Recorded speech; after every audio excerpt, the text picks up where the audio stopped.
Kwanza nashukuru sana kupata fursa hii. Ndugu mwenyekiti na viongozi wote mliokuwa hapa, asalamu alaykum.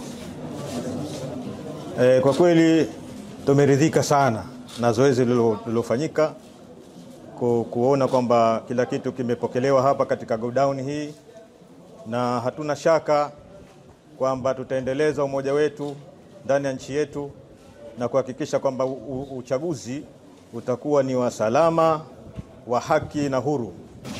Asante.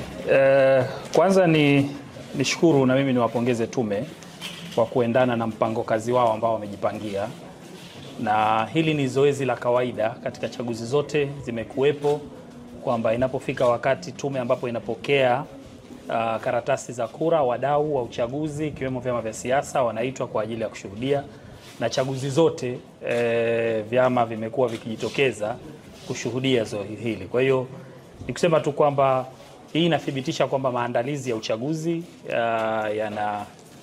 yanakwenda vizuri, na